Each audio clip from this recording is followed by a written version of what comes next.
Did you notice this in Hazbin Hotel? In my previous short, I talked about that some characters have unique sound effects. Today I'll be continuing to it. Let's begin. When Alastor gets angry, he makes Wendigo sounds. Wendigo is an evil spirit from folklore that cannibalistic resembles a deer, which is very fitting to Alastor. Oh shit!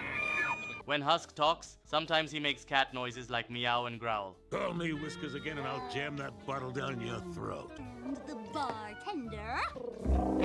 Let me know if you noticed this in comments. So,